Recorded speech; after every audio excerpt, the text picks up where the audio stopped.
Hello বন্ধুরা, আজকে WP constable 2024-এর নিয়োগ সম্পর্কে আমি তোমাদের কিছু তথ্য দিতে চলেছি। যে তথ্যটা খুবই বাস্তবসম্মত তথ্য, আমি সেই হিসাবে তোমাদের কিছু জানাচ্ছি। তো ভিডিওটা লাস্ট তক দেখো। আর যদি আমার কথাগুলো ভালো লাগে তাহলে অবশ্যই বন্ধুদের সাথে শেয়ার করো, হোয়াটসঅ্যাপ গ্রুপ, ফেসবুক, যতই পারবে শেয়ার করো, ঠিক আছে? তো যাতে সবার কাছে ইনফরমেশনটা পৌঁছে যাবে। তো দেখো, ডাব্লিউপি কনস্টেবলের ফাইনাল মেরিট যদি পাবলিশ না হয়, কেসগুলো না মিটে, আগামী দিনে কিন্তু WP SI KP, SI KP constable, এই তিনটা রিক্রুটমেন্টও কিন্তু ঝুলেই থাকবে, ঠিক আছে? তো যারা কেস করেছে এমন নয় যে তারা অনেকে নাম্বার পায়নি, কিন্তু তারা কেস কেন করেছে? তারা কনস্টেবলের ঘাড়ে বন্দুক চাপিয়ে এসআইগুলো মারার চেষ্টা করছে। তো বক্তব্য যে কনস্টেবলে যদি তারা মানে কেস জিতে যায়, তাহলে সেই সেম জিনিসটা এসআই অ্যাপ্লাই হবে। তারা কনস্টেবলে হয়তো ভালো নাম্বার আছে, ইডাব্লিউএস আছে, ভালো নাম্বার আছে, কিন্তু তারা চাইছে এসআইটা ভালো তাদের হয়নি, সেই হিসাবে তারা কম নাম্বারে এসআই লাগাতে চাইছে।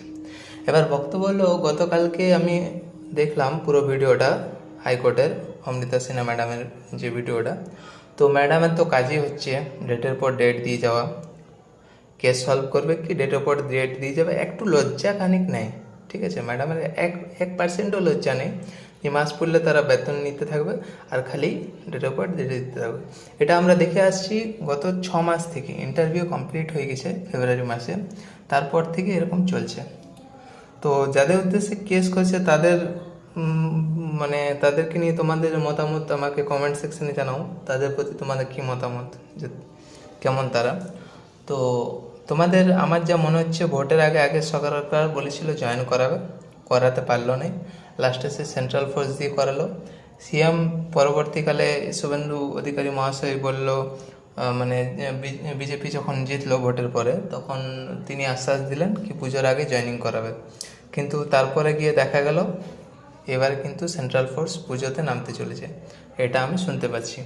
তো যদি আগস্ট মাসে তোমাদের রেজাল্ট পাবলিশ হয় ডাব্লিউপি কনস্টেবলের, বা সেপ্টেম্বরের 10 তারিখের মধ্যে, তো তোমাদের কিন্তু পুজোর আগে জয়েনিং পসিবল আছে। তা নাহলে কিন্তু পুজোর আগে কোনোভাবেই পসিবল না, কারণ অক্টোবর মাসটা পুজোর মাস, পিআরবি অফিস বন্ধ থাকবে, তখন কিন্তু কোনো প্রকার কোনো কাজ কিন্তু এগোবে না।